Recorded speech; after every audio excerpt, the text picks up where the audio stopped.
Glória a Jesus. Deus é bom. A Ele toda honra, a Ele toda glória. Quero agradecer ao Senhor pela oportunidade de retornar a essa casa, aos pastores, a irmã que nos fez um convite para estarmos aqui ministrando a palavra do Senhor nesta noite. Amém? Abra sua Bíblia, livro do profeta Ageu, capítulo de número 2.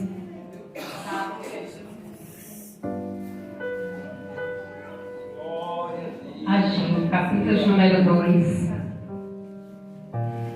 A gente vai ler até o verso de número 9. Amém?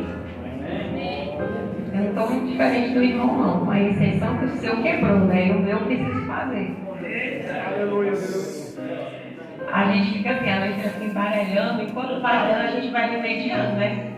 Se no decorrer da leitura tropeçar, você continua aí, viu? Eita, Jesus. Diz assim o texto: no 21º dia do 7º mês, veio a palavra do Senhor por meio do profeta Ageu. Pergunte o seguinte ao governador de Judá, Zorobabel, filho de Salatiel, ao sumo sacerdote Josué, filho de Jeozadak, e o sacerdote Josué: quem de vocês viu este templo no seu primeiro esplendor? Comparado a ele, não é como nada o que vocês veem agora. Coragem, Zorobabel, declara o Senhor.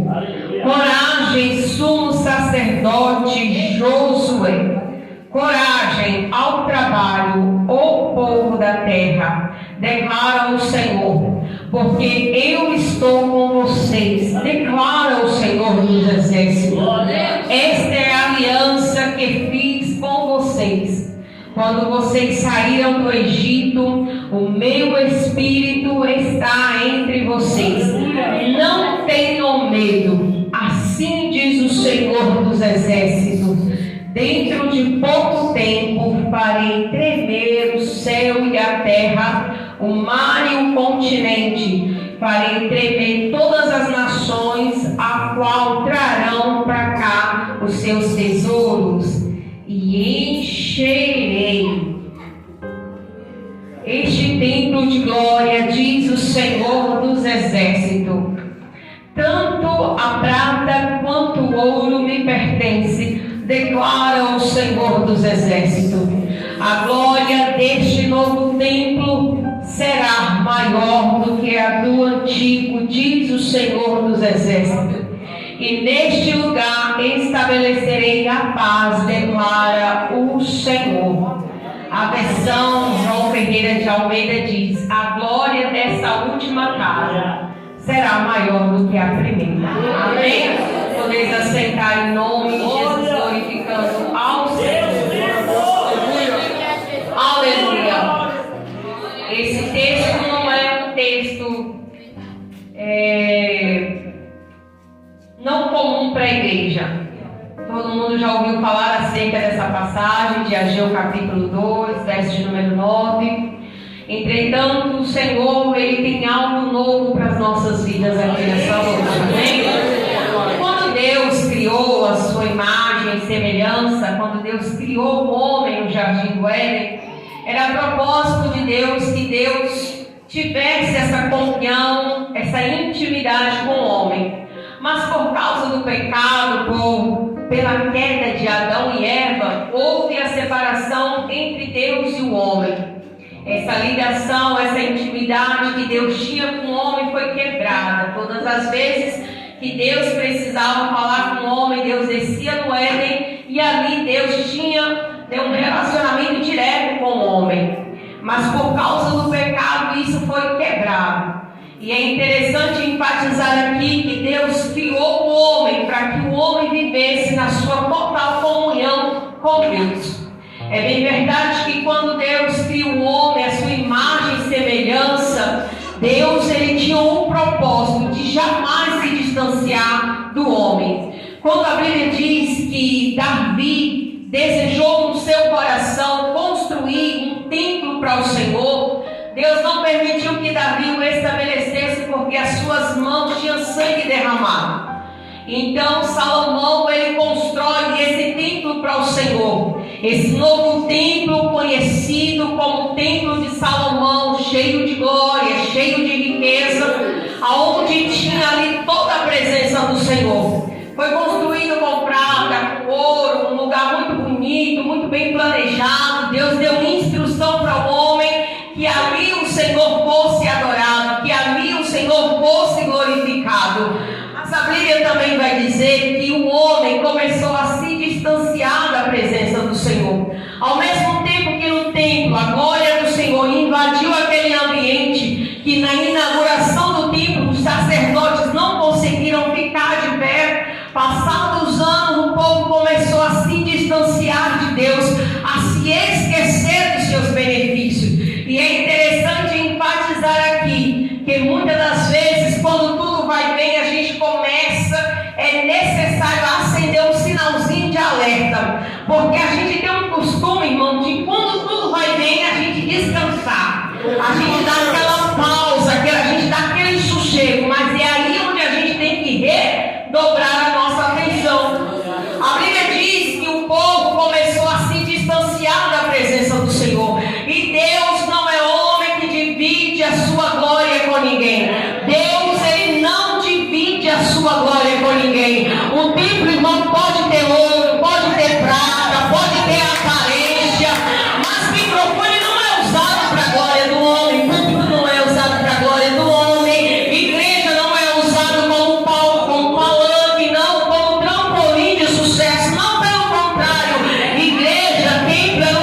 Porque tem gente que acha que para fazer obra precisa de microfone, precisa de agenda, precisa de sábado.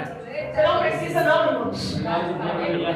Certo dia alguém disse assim para mim: se uma determinada pessoa ela gosta de fazer coreografia, ela gosta de pregar, ou ela gosta de louvar, e na igreja que ela congrega não lhe dão a oportunidade para ela executar aquilo que ela gosta.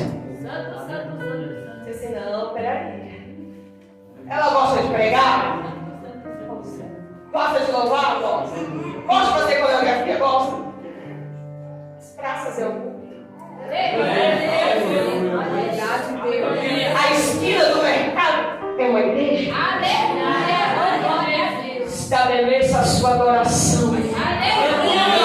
É apenas uma voz que você precisa.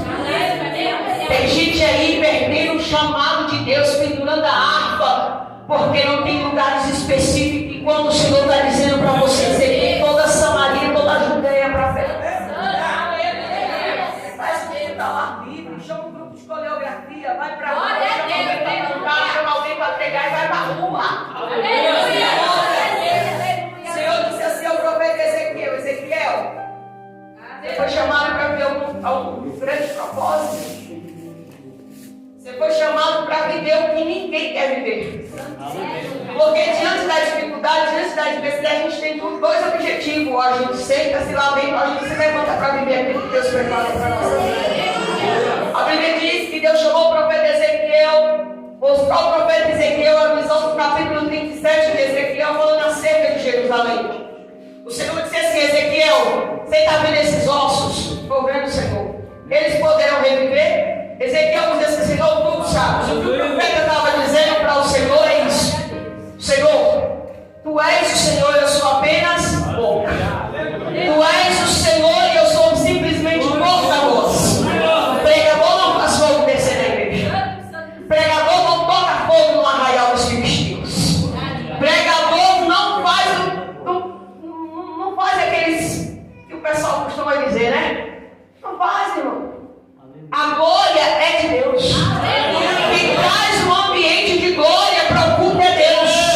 A glória de Deus, ela não é atraída por bandeira, por barulho. Não, pelo contrário, a gente não foi chamado para quebrar, a gente foi chamado para ele. É ao contrário. O profeta reconhece que a soberania é de Deus. Ele diz: se o Senhor quiser. Se o Senhor quiser que Israel pode voltar. O Senhor estava dizendo para o profeta Ezequiel é o seguinte: eu permiti que o templo fosse destruído, que a glória que existia lá fosse tomada, porque tinham uma aparência que estavam vivos, mas estavam mortos. Tinha beleza, tinha riqueza, mas não tinha vida. O que o Senhor estava dizendo para Ezequiel era mais ou menos assim: se é para vir para o culto, eu quero adoração de verdade. Se é para mim, tem que ser de verdade. Se é para gerar, tem que gerar na verdade. É Ele que mata, é Ele que dá vida, é Ele que faz descer a sepultura, é Ele que faz voltar de lá. O que o Senhor estava dizendo para Ezequiel é isso: permitir que fosse assolado, destruído, para que voltassem a viver. O Senhor estava dizendo para Ezequiel: vou trazer de volta, mas não quero pela metade, eu quero pela totalidade. Porque tem gente, irmão, que decide fazer a vontade de Deus, mas coloca 1001 defeitos. Coloca 1001 adjetivos. Só vou se for assim, só congrego se for dessa maneira, só aceito se for dessa forma. E o chamado de Deus não está limitado. Aquilo que a gente quer, irmão, porque como que você entende que é chamado por Deus? Quando você não faz mais aquilo que você quer. Quando você não prega mais aquilo que você quer. Quando você não manda mais a sua vida.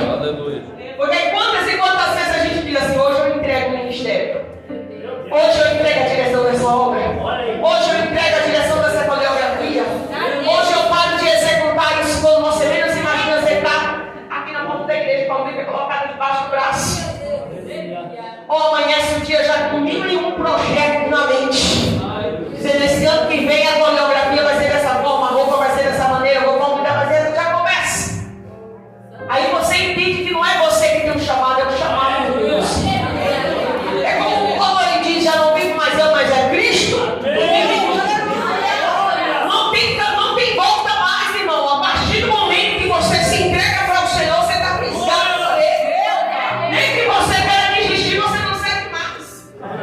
Porque nem nos dias que a gente está mais mal-humorado, nem nos dias que a gente está pelo fio, a gente passa despercebido. Você está na fila do supermercado, você está na rua, vem para logo, Pai do Senhor, pastora, Pai do Senhor, missionário, você já se quebra toda. O Senhor estava dizendo para Israel, Israel, eu te quero pela sua totalidade.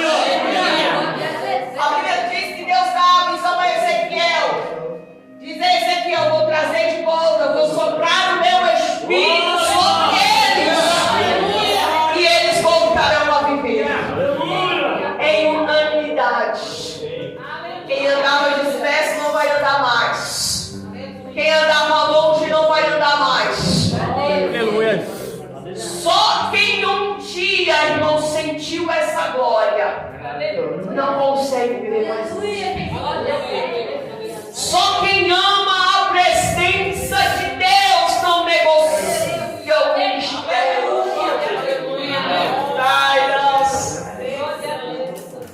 A Bíblia diz que quando Jeremias viu os muros de Jerusalém ruídos, em cinzas, ele escreve um livro que leva o nome de Lamentações de Jeremias. Foi levado cativo também por Nabucodonosor. Mas muita gente tem como o profeta chorão. Eu digo ao contrário. Ele é um profeta de sensibilidade. Alguém que olhou para a glória de Jerusalém, que um dia existia e não existe mais, não consegue passar despercebido. Alguém, irmãos, que lembra do culto quando chegava na igreja e falava em mistério com Deus e hoje não sente mais, não consegue ficar sem chorar. Esse é o tipo de profeta que tem sensibilidade como o profeta Jeremias. Jeremias chorava porque ele lembrava dos cultos. Jeremias chorava porque ele lembrava da presença de Deus naquele lugar. Jeremias chorava porque ele sentia a ausência de Deus. Enquanto as irmãs estavam louvando esse louvor aqui, da Valesca, né? O Senhor falava comigo assim, dizia assim: o Brasil será o centro de um grande avivamento. Eu senti o meu coração estremecer porque o Senhor dizia: o Brasil será marcado como uma referência de um grande avivamento.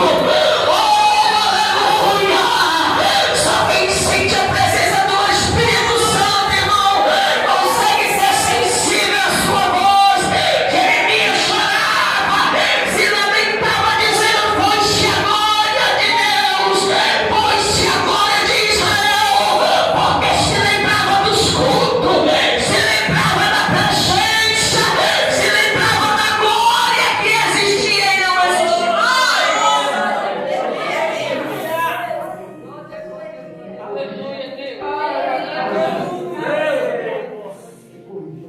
Oh, Senhor. Que Deus trabalhe nos nossos corações. Que Deus renove a sua vida. Que você não seja um crente conformado, que falava em línguas estranhas e hoje não fala mais. Que você que orava, que jejuava e hoje não ora mais, não jejua mais. Que nós não passamos parte dessa geração insensíveis à presença de Deus, mas que sejamos uma geração totalmente sensíveis à sua voz. Oh, aleluia! A Bíblia diz que Deus, ele usa o profeta Neemias, Deus eterno, quando procurou saber notícias acerca do seu povo em Jerusalém. Vou chegar lá em Ageu, capítulo 2. aleluia, Quando Neemias soube do estado de Jerusalém, como que o templo estava. É como você que saiu da tua terra natal há muito tempo e procura saber a respeito da sua igreja onde você aceitou Jesus. É o que Neemias está procurando saber. Como está Jerusalém? Como está Jerusalém? Neemias, como Jeremias, sente no coração arder, queimar. Porque ele ouviu falar sobre os muros de Jerusalém estavam em cinzas. Neemias decidiu no seu coração fazer o que ninguém quis fazer. Colocar a mão onde ninguém colocou. Neemias decidiu, eu preciso trazer de volta. Eu preciso trazer de volta a glória para Jerusalém. Eu não aceito mais viver sem um lugar para comprar. Não é como os dias de hoje, irmão, que as pessoas perderam o prazer de flutuar. Hoje, praticamente, a gente tem que implorar para as pessoas que Meu Deus, verdade. Você tem que fazer cartaz, postar, convidar grupos e chamar o povo, porque as pessoas perderam o prazer. Mas Neemias não, Neemias sentiu um desejo no seu coração. Deus permitiu que Neemias trouxesse de volta, começasse a reconstruir os muros de Jerusalém. A trazer de volta. Alguém vai olhar para Neemias e vai dizer: isso aí é loucura. Como que a gente vai conseguir fazer aquilo que Salomão fez? Como? Com que recursos? Como que a gente vai fazer isso? Alguns diziam para ele: desiste disso aí, abre mão. Só que Neemias disse assim: rapaz, eu estou numa grande obra. E eu não posso parar. Aleluia! O que Neemias estava dizendo entre linhas é: eu não tenho tempo para me justificar. Eu não tenho tempo para diálogos. Porque às vezes, irmão, se explicar dá preguiça. Eu fico preguiça. E as pessoas têm um mau hábito de não saber interpretar português. Eu sou péssimo em interpretação de texto, mas tem umas pessoas que querem mim. Porque você posta uma coisa que, sabe? Aí a pessoa fala: pensa de mim uma coisa. Eu tenho preguiça, não me explico, deixa eu pensar o que quiser. Na verdade, porque infelizmente é isso, irmãos. A gente não precisa perder tempo tentando provar para as pessoas acerca daquilo que Deus nos vocacionou para fazer. Se Neemias perdesse tempo tentando justificar o que Deus estava soprando no coração dele, ele não tinha conseguido. A Bíblia diz que o povo começou a trabalhar, começou a executar a obra. Entretanto, o povo começou a ficar morto espiritualmente. O templo está quase pronto, quase levantado. Mas o povo olha para aquele trabalho, olha para esse novo templo, e alguém vai dizer assim: mas lá no templo Salomão tinha ouro. Lá no templo antigo tinha prata. Lá tinha cortina de púrpura. Aqui não tem. O povo começou a olhar para este novo templo e menosprezar a aparência dessa nova casa. Porque não tinha esplendor, não tinha ouro. A Bíblia diz que o povo começou a não frequentar mais esse novo templo, a não congregar, não tinha ânimo, não tinha vontade de cultuar, de adorar. Olhava para o cenário, é pequeno demais. Olharam para o grupo, disseram: tem 2, tem 3, não vou lá. Mas a Bíblia diz que Deus levanta o profeta Ageu com uma voz direcionada por Deus. Deus disse assim:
cheio da minha glória.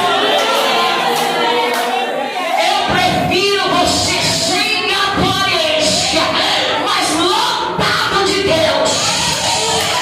Eu prefiro você pequeno, desprezado, que ninguém dá nada, mas montado na minha glória, montado na minha presença. Diga para eles, Ageu, que a glória dessa última casa vai ser maior do que a primeira. E ele diz: não se preocupe não, porque eu oro para terminar. Eu fiz de propósito, sem aparência, sem esplendor. Para quê? Para que ninguém se glorie. Já viu aquele corinho que diz assim: se Deus puxar a tomada, nós estamos pegando. É assim, irmão, que Deus faz. Da calamandarás. É muita gente aí arrogante, irmão, cheio de aparência de prepotência, mas vazio de Deus, vazio da graça, vazio da presença do Espírito Santo. E o Senhor está dizendo, através do profeta Ageu: diga para mim, igreja, que eu não me importa com aparência, que eu não me importa com lugares grandes, com lugares elevados. A verdade é que ao longo do tempo nós começamos a perder a rota. Ao longo do tempo muita gente começou a se esquecer. Enche o tempo de coisas grandiosas, coisas brilhosas. É lindo, tem que ter mesmo. A casa do Senhor tem que ser cheio. Mas o mais interessante, irmão, é quando alguém é cheia do seu Espírito Santo. Porque não adianta o tempo ser grande, não adianta o tempo ser bonito, se não houver presença, se não houver glória de Deus.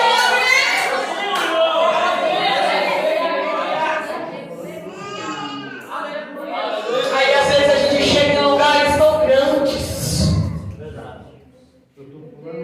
e as pessoas só faltam puxar o Espírito Santo.